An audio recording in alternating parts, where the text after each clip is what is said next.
그는 성령을 잉태되어 동정녀 마리아에게서 나시고 본디오 빌라도에게 고난을 받아 십자가에 못 박혀 죽으시고 장사된 지 사흘 만에 죽은 자 가운데서 다시 살아나셨으며 하늘에 오르시어 전능하신 아버지 하나님 우편에 앉아 계시다가 거기로부터 살아있는 자와 죽은 자를 심판하러 오십니다. 나는 성령을 믿으며 거룩한 공교회와 성도의 교제와 죄를 용서받는 것과 몸의 부활과 영생을 믿습니다. 아멘. 네, 안녕하세요. 한 주 잘 보내고 오셨나요? 사랑하는 하나님께 찬양을 드린다는 마음으로 낮은 곳으로라는 찬양으로 예배 시작하도록 하겠습니다.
채운 그 다음 찬양 부르도록 하겠습니다.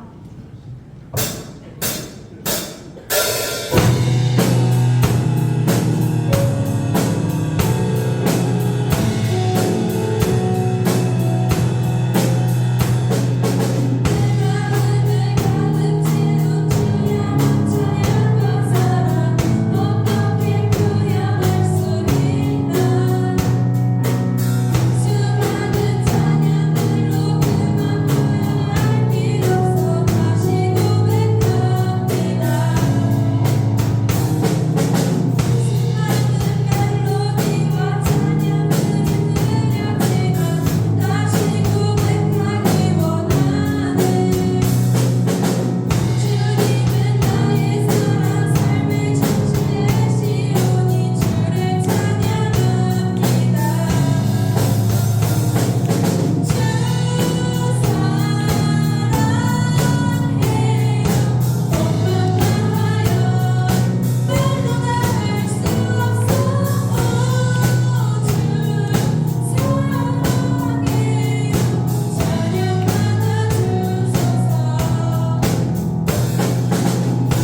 네, 이 찬양 부르면서 모두 은혜 받는 예배의 마음가짐으로 드릴 수 있었으면 좋겠습니다.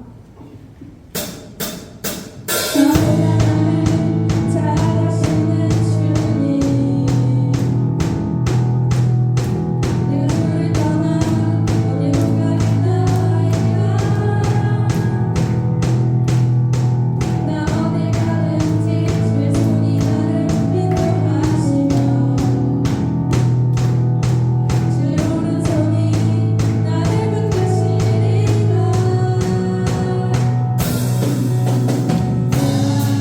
선생전부터 계획하시고 지금까지 인도하시네.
네, 마지막 찬양을 드릴 차례인데요. 우리 모두 하나님은 너를 지키시는 자라는 찬양을 부르면서 주님이 나를 지키시는구나 마음가짐으로 다시 생각하는 시간이 됐으면 좋겠습니다.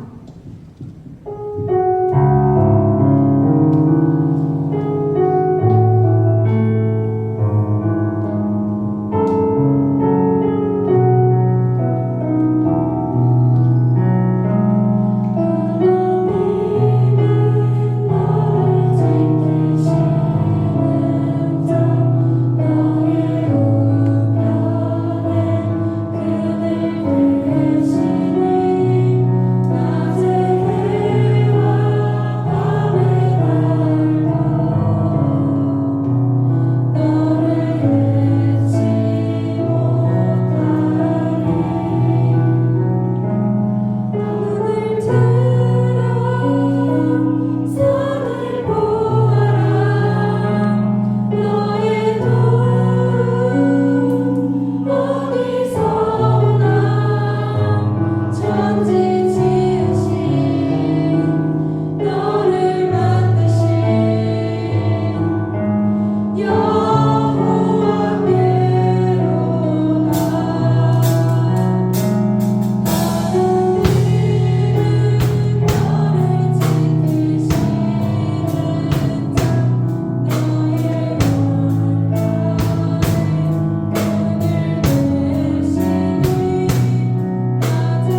사랑과 은혜가 충만하신 하나님 아버지 감사합니다.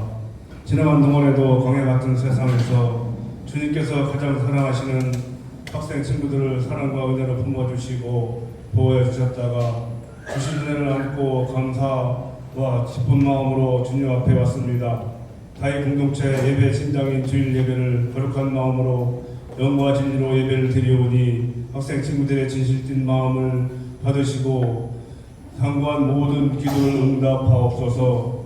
하나님 아버지 한 주간을 되돌아볼 때 말씀을 굳게 붙잡고 하나님을 신뢰하며 동네 세밀 성경 말씀 묵상하며 주님의 십자가의 길을 온전히 걸어가며 실천했는지 고백하는 시간 되게 하시며 또한 세상의 마음을 두다 보니 주님을 잊은 채 알고도 지은 죄가 있고 모르고 지은 죄가 있으면 이 시간 주님 앞에 고백하며 회개하는 마음 주옵소서.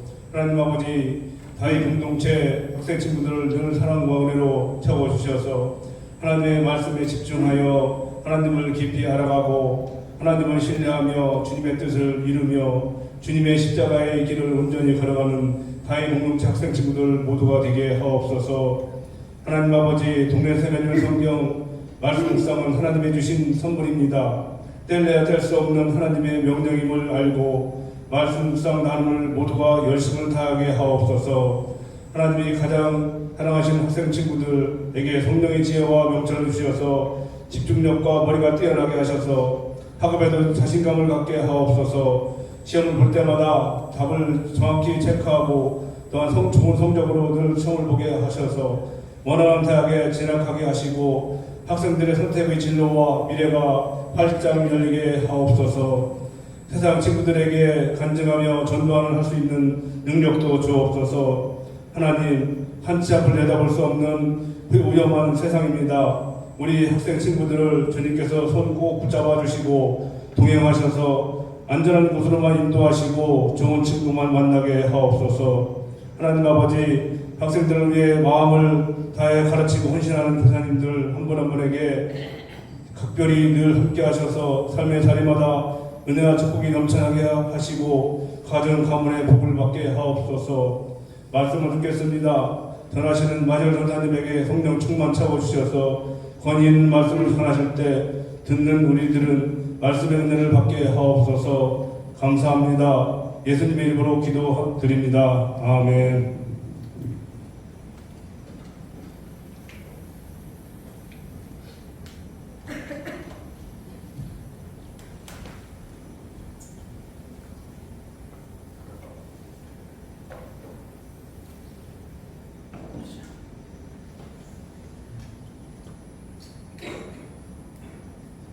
안녕하세요. 네. 말씀 보겠습니다. 머리 했어요? 어때요?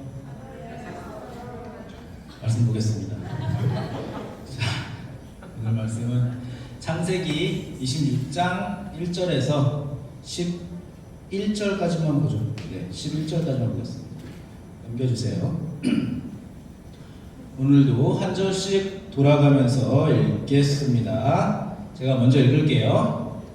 아브라함 때 첫 흉년이 들었더니 그 땅에 또 흉년이 들매 이삭이 그랄로 가서 블레셋 왕 아비멜렉에게 이르렀더니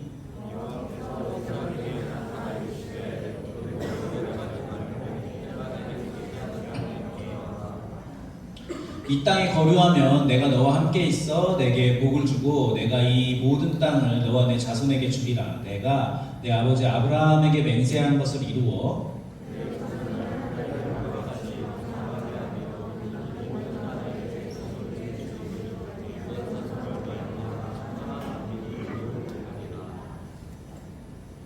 이는 아브라함이 내 말을 순종하고 내 명령과 내 계명과 내 율례와 내 법도를 지켰음이라 하시니라. 그곳 사람들이 그의 아내에 대하여 물음에 그가 말하기를 그는 내 누이라 하였으니 리브가를 보기에 아리따움으로 그곳 백성이 리브가로 말미암아 자기를 죽일까 하여 그는 내 아내라 하기를 두려워함이었더라.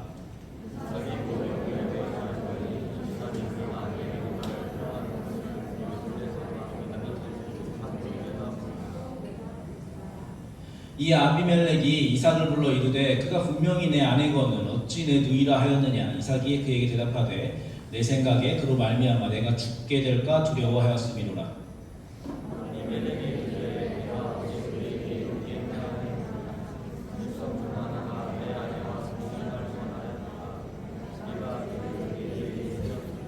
같이 읽을게요. 아비멜렉이 이에 모든 백성에게 명하여 이르되 이 사람이나 그의 아내를 범하는 자는 죽이리라 하였더라. 아멘. 자, 아브라함 이야기가 끝났어요, 여러분. 아브라함 이야기가 끝나고 아브라함이 죽었습니다. 이번 주에. 여러분 말씀 묵상하고 있어요? 동네세면줄 성경을 지금 따라가고 있는 거예요. 우리가 창세기가 그것을 염두에 두어야 합니다, 여러분. 아브라함이 늙어서 죽었어요. 그리고 이삭이 등장했습니다. 이삭 이야기는 성경에서 창세기에서 굉장히 짧게 나와요. 짧게. 다음 주에는 바로 야곱 이야기로 또 넘어가거든요. 그래서 이번 주에 이삭을 잠깐만 보고 가겠습니다. 이삭의 인생을 요약을 하자면은 이삭의 인생은 하나님께서 함께 하셔서 결과적으로 복받는 생애였다라는 것이 이삭의 이야기와 결론과 의도입니다. 그런데 복받고 승리하는 이유들을 조금 우리가 살펴볼 필요가 있을 것 같아요. 3절부터 보면은 넘겨주세요. 보세요. 이 땅에 거류하면 내가 너와 함께 있어 내게 복을 주고 내가 이 모든 땅을 너와 내 자손에게 주리라. 내가 내 아버지 아브라함에게 맹세한 것을 이루어 내 자손을 하늘의 별과 같이 번성하게 하며 이 모든 땅을 내 자손에게 주리니 내 자손으로 말미암아 천하 만민이 복을 받으리라. 이렇게 해놨어요. 자, 여러분 많이 들어본 얘기죠. 아브라함에게 했던 그 약속입니다. 이 약속은 처음에 누구한테 하신 거라고요? 아브라함에게 했던 그 약속이에요.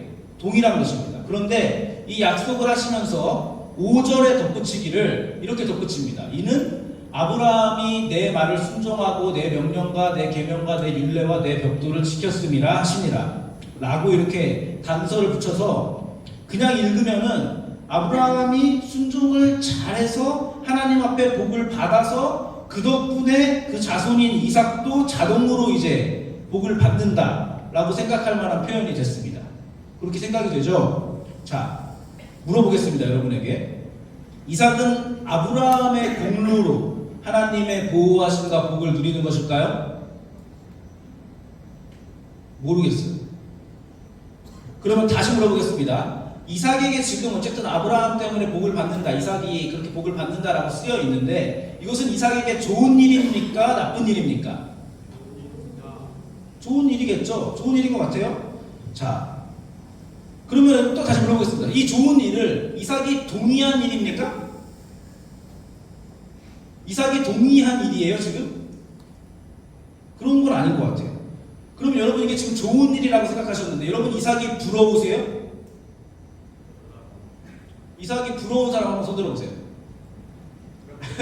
그럼 몇 명 있네. 그러면은 이삭이 안 부러운 사람 손 들어보세요. 부럽지가 않아요? 혜준이 왜 부럽지가 않아요?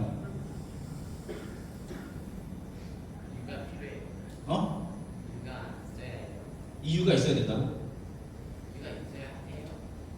이유가 있어야 하냐고? 맞아, 이유가 없어도 돼요. 그냥 싫을 수 있어요. 네.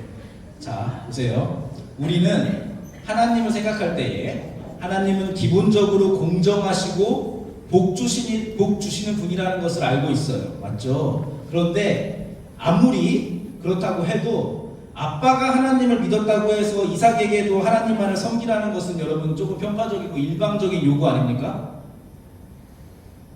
불공정한 요구 아니에요? 아빠가 믿었으니까 너도 믿어. 너는 저절로 복을 받아. 그런데 이것이 이 중에 누군가들이 하고 있는 생각이라는 겁니다. 여러분들 중에 누군가는. 이걸 여러분들에게 한번 대입해 보겠습니다. 여러분은 이 자리에 왜 앉아있게 됐습니까? 전부는 아닐지라도 여러분 중에 대다수는 부모님 때문에 앉아있게 됐을 겁니다. 지금 현재. 그게 너야, 맞아. 그러니까 지금 이제는 자발적으로 앉아있는 상태라고 하더라도 그 시작은 어쨌든 부모님이거나 가족 중에 어떤 어른 덕에 여러분은 지금 이 자리에서 예배하고 있는 상태가 됐습니다. 근데 여러분은 그것 때문에 여러분이 생각하는 그 자라는 과정 중에서 이 문제를 반드시 한 번은 넘게 될 것이에요. 무슨 문제냐면은 나는 지금 왜? 어쩌다가 예수를 믿고 있는가? 그렇지. 안 믿는 것 같지. 믿는지 안 믿는지도 모르는데 나는 여기 왜 앉아 있는가? 이것을 여러분은 반드시 한번 넘게 됩니다.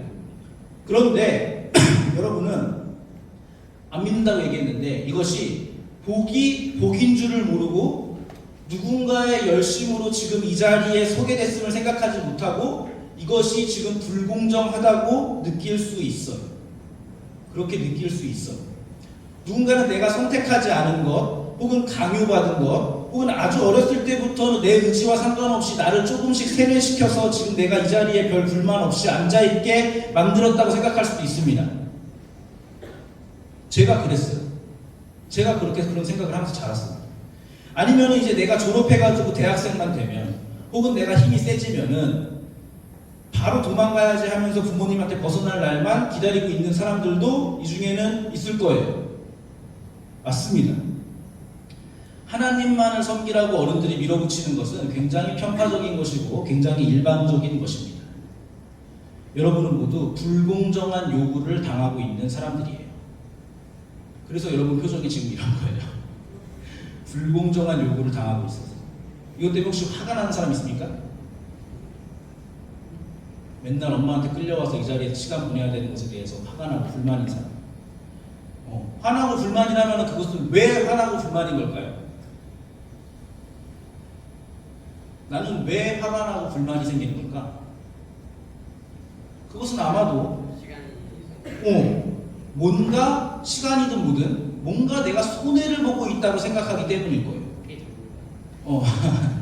너를 내가 딱 알아봤잖아. 그래서 뭔가 내가 손해를 보고 있다.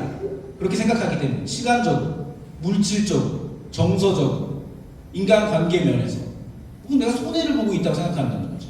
그런데 문제는 우리가 오늘 이삭의 삶에서 보는 것과 같이 지금 우리가 당하고 있는 이 불공정한 요구가 과연 여러분이 느끼는 그 감정처럼 마냥 손해냐는 겁니다. 이삭이 손해를 보고 있어요, 지금? 여러분에게도 한번 물어보고, 여러분 정말 손해입니까? 여러분이 지금 이 자리에 앉아있는 것이? 손해가 아니라는 얘기를 하는 거예요. 느끼는 것과는 다르게. 하나님의 은혜와 사랑과 복을 주시려는 그 의도와 의지와 작정과 그 열심들이 지금 하나님을 선택하신 백성들 앞에, 여러분 앞에 그 복된 길을 강요하고 있는 것입니다. 이것이 지금 하나님의 불공정한 요구입니다. 하나님을 섬기느냐 외면하느냐 이 싸움이 아니라 우리가 그동안 아브라함을 설득시키시는 하나님의 그 긴 과정을 보아온 것처럼 이거는 너무나 분명해가지고 이것밖에 답이 없다. 하나님의 요구에 순종하고 하나님의 요구에 응하는 것밖에는 답이 없다라는 것을 알게 하려는 하나님의 강요입니다.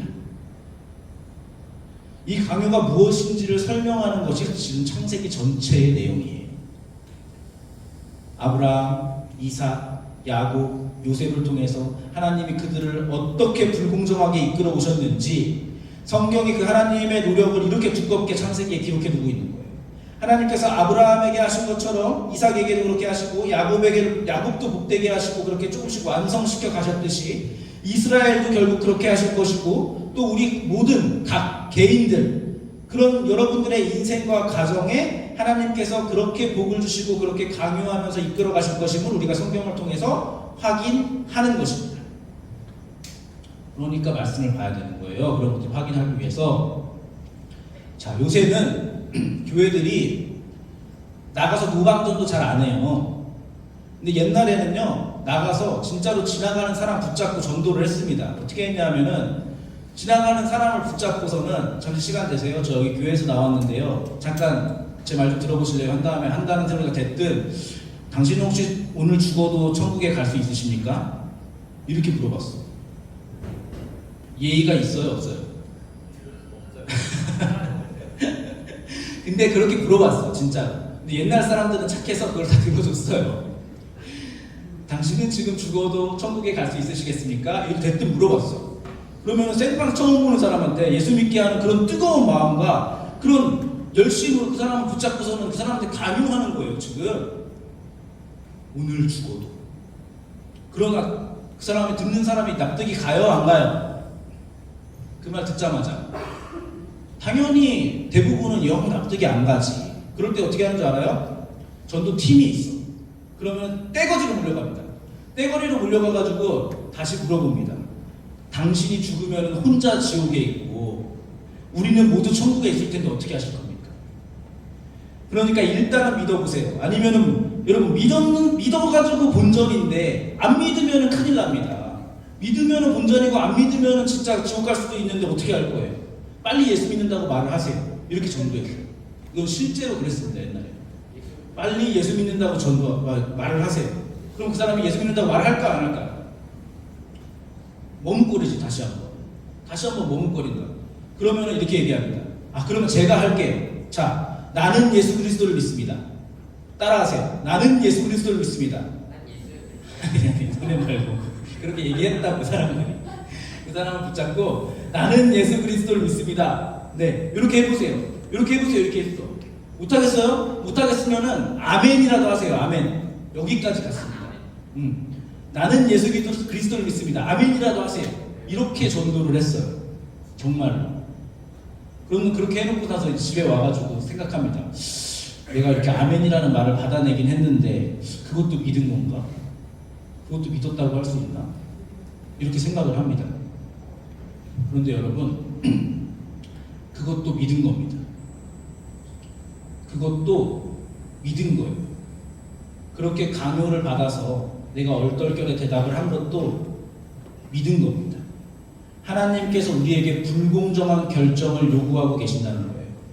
구원을 얻게 하시고 하나님의 사람으로 복받게 하시려고 일방적이고 강압적이고 겁주시고 무슨 수를 써서라도 하나님의 자녀가 되어 하나님의 복을 받게 하시려는 중이라는 거예요. 그것이 지금 아브라함에서부터 오늘 지금 이 시간까지입니다. 이 시간까지예요. 여러분 저도 한번 물어볼게요. 예수님이 나를 구원하시기 위해 십자가에 달려 돌아가신 것을 믿으십니까? 강요하겠습니다. 아멘이라도 하세요. 예수님이 나를 위해 십자가에 달려 돌아가셔서 나를 구원하셨다는 것을 믿으십니까? 더 크게 하세요. 아멘 하세요. 아멘. 여러분 지금 강요당한 겁니다. 여러분 지금 강요당한 거예요. 방금 우리의 이 예수 믿는다는 이 강요된 고백이 하나님이 바로 창세기부터 시작하신 것이고 그리고 그 하나님의 끝없는 개입과 약속에 근거한 것이라는 것만은 분명합니다. 여러분이 지금 알고 대답했던 모르고 대답했던 그거를 우리가 지금 발견하고 있는 거예요. 성경 속에서 하나님은 이삭에게도 그렇게 개입하신다는 것을 오늘 성경이 보여주고 있습니다. 오늘 이삭은 아브라함의 생애를 반복하고 있어요. 하여간에 아들들은 어쩔 수 없이 아빠를 닮게 돼 있습니다. 여기 아들 여러분이 아빠를 좋아하든 싫어하든 여러분은 아빠를 닮게 돼 있어요. 그래서 오늘 보니까 아브라함처럼 이삭도 기근을 만나서 아브라함처럼 애굽으로 피난을 가다가 하나님께서 못 가게 막으셔가지고 그랄에 거하게 되었다 이렇게 써 있습니다. 그런데 그렇게 도망가는 것만 닮은 게 아니라 자기 아내를 누이라고 속여서 그렇게 팔아먹는 것까지 어떻게 그렇게 닮았어요. 목숨을 보존하려고 합니다. 근데 오늘 본문에서는 조금 달라진 게 아비멜렉이 오히려 이삭보다 신앙이 좋아가지고 네가 우리를 범죄케 할 뻔했다 라고 꾸짖으면서 이삭과 리브가를 건드리지 못하게 합니다. 이삭은 여기서 보면은 아브라함이 처음에 그랬듯이 아직 수준 미달입니다. 신앙적으로. 이것이 이삭의 생애예요. 아브라함의 생애를 반복한다는 것은 아브라함이 받은 어떤 그런 축복의 DNA가 유전적으로 자자손손 넘겨진다는 게 아니에요. 그런 게 아니라 아브라함처럼 동일하게 하나님께서 약속과 은혜로 부르신 백성에게 복을 주실 것이고 그것을 성실하게 이루어 가신다는 것을 확인하는 것에서 이삭의 생애가 아브라함의 생애다 이렇게 볼 수 있는 겁니다. 그것이 반복된다. 우리가 모든 예수 믿는 사람들이 똑같이 그 복을 받았습니다. 아브라함을 조상으로 한 우리도 이삭과 똑같은 거예요. 하나님이 이삭에게 개입하신 것처럼 야곱에게 개입하시는 거고 요셉에게 개입하시는 거고 내려와서 우리에게까지 똑같이 개입하시는 겁니다. 여러분 성경에는 여러 가지 복들이 나옵니다. 복들. 아브라함도 부자였고요. 이삭도 부자였어요. 하나님의 복을 잔뜩 받았습니다. 여러 가지 복을 받았어요. 그러나 이런 것들도 복은 복이에요. 맞아요. 그렇지만 성경이 이런 것들을 쭉 기록해 놓은 것은 우리에게 세상적인 이해, 세상적인 복들을 이해시키기 위함입니다. 그런 것들을 설명하기 위함이에요. 하지만 성경이 말하는 궁극적인 복은 따로 있습니다. 여러분, 성경이 말하는 궁극적인 복은 무엇일까요? 성경이 말하는 궁극적인 복은 하나님을 섬기는 것입니다. 너무 뻔해요? 하나님을 섬기는 것 자체가 복이에요. 하나님의 뜻에 동참하는 것 자체가 이미 보상을 받은 것이고, 하나님의 길을 따라 사는 것이 이미 영광을 누리는 것이라고 성경은 가르치고 있는 것입니다. 이해가 안 돼요? 여러분, 효도 중에 제일 큰 효도가 무엇입니까? 효도 중에 제일 큰 효도. 뭐라고? 선민아, 다시 한번 얘기해줘. 잘 먹고 잘 사는 거? 너가 잘 먹고 잘 사는 거? 맞아요. 그것도 큰 효도지. 맞아요. 효도 중에 제일 큰 복은 제가 생각해요. 저것도 맞는데, 제가 생각했을 때 효도 중에 제일 큰 효도는 무엇이냐 하면은 효도하는 마음을 갖는 것입니다. 효도하는 마음을 갖는 것. 자, 내가 엄마 아빠 쌩까고 가출해가지고 나 혼자 잘 먹고 잘 사는 건 효도가 아니잖아. 그렇지? 그렇게 되면 효도가 아니잖아.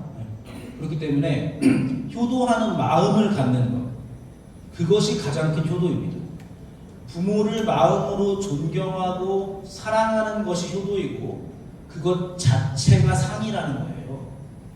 무슨 말인지 아시겠어요? 여러분, 공부를 열심히 하면 무슨 상을 받습니까? 무슨 상? 공부를 열심히 하면 무슨 상을 받습니까?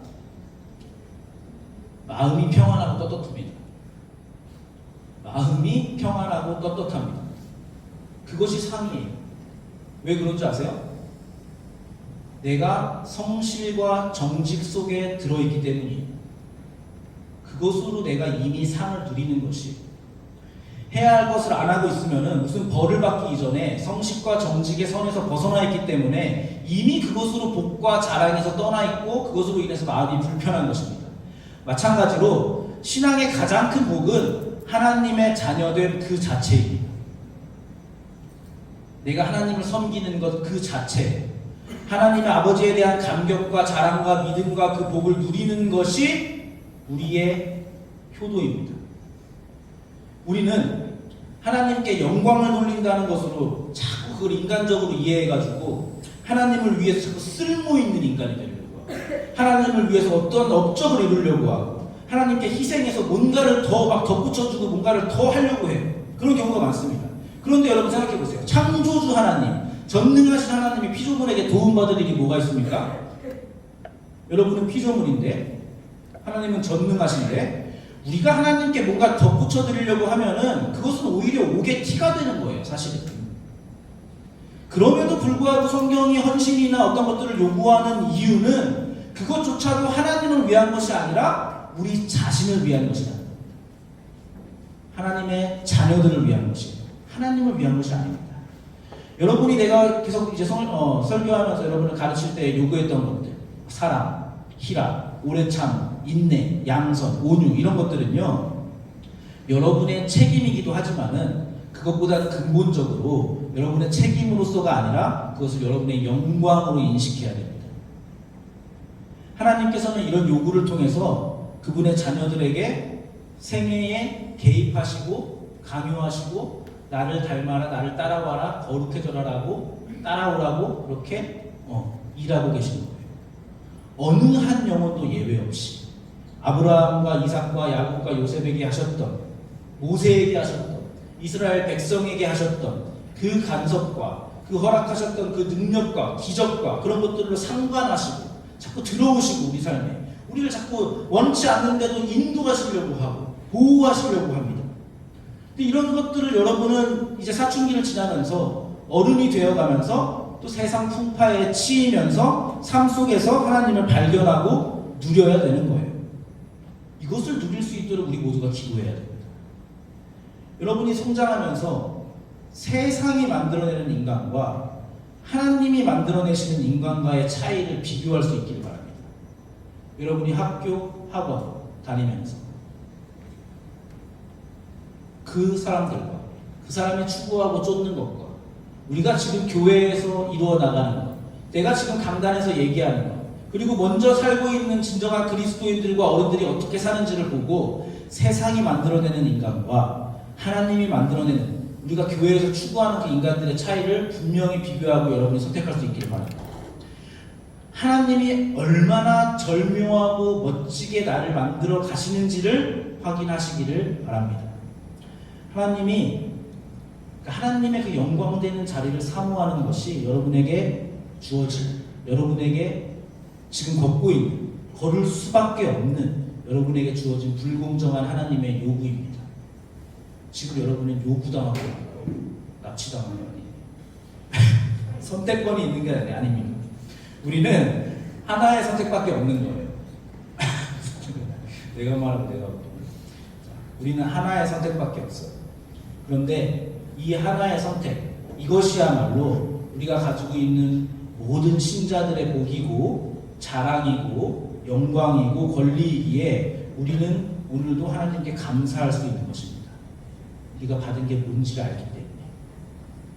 자, 여러분 지금 다 이해되지 않을 거예요. 그러나 여러분은 다 이해되지 않는 이 불공정하게 느껴지는 이 신앙의 요구들이 하나님이 여러분을 향해 지금까지 그리고 앞으로도 꾸준히 포기하지 않고 개입하고 계신다는 증거라는 것을 여러분이 알고 여러분이 하나님이 나를 위해서 얼마나 열심히 깨닫고 얼마나 열심히이신지 하나님이 얼마나 열심히 여러분에게 간섭하고 일하시고 계신지를 깨닫고 감격하고 진정으로 하나님을 경험하고 또 그때마다 다시 하나님께 돌아오기를 간절히 기도하고 바라고 있겠습니다. 우리 선생님들과 어른들 그리고 여러분의 부모님들은 그것을 놓고 그걸 기도하고 있습니다. 그것이 다 하나님의 개입이에요. 여러분은 알아주기만 하면 될 것 같습니다. 아시겠죠? 네, 함께 찬양하겠습니다. 나의 안에 거하라 같이 찬양할게요.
자녀 삼으셨고 또 그 길로 우리를 강요하고 계십니다.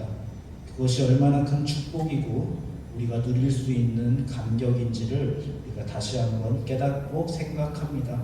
하나님 안에 거하고 싶습니다. 하나님을 섬기는 것으로 그것 자체만으로 하나님께 만족하며 그것으로 효도하는 우리 하나님의 자녀가 되고 싶습니다. 우리의 신분, 우리가 누리고 있는 것, 우리가 또 앞으로 가야 할 길, 우리가 살아야 하는 그 태도들, 우리 학생들 살아가면서 조금씩 깨닫게 하시고 넘어지고 무너지는 것을 통하여서도 하나님이 그렇게 만들어 가시고 개입하고 계시고 우리를 거룩하게 이끌고 계신다는 것을 우리가 그 순간순간마다 깨닫는 그런 놀라운 축복 하나님 허락하여 주옵소서. 그리고 하나님, 우리가 이 하나님의 자녀된 신분 너무나 감사하여서 이렇게 작은 예물로 하나님께 올려드리고 우리의 신앙을 고백합니다. 하나님, 이것 또한 예배를 받아주시고 우리의 마음 정성 기쁘게 받아 주옵소서. 예수님의 이름으로 기도드립니다. 아멘. 네, 우리 주기도문으로 예배를 마치겠습니다. 시작. 하늘에 계신 우리 아버지의 이름을 거룩하게 하시며 아버지의 나라가 오게 하시며 아버지의 뜻이 하늘에서와 같이 땅에서도 이루어지게 하소서. 오늘 우리에게 일용할 양식을 주시고 우리가 우리에게 잘못한 사람을 용서해 준 것 같이 우리 죄를 용서해 주시고 우리를 시험에 빠지지 않게 하시고 악에서 구하소서. 나라와 권능과 영광이 영원히 아버지의 것입니다. 아멘. 네, 광고 몇 개 하겠습니다. 광고가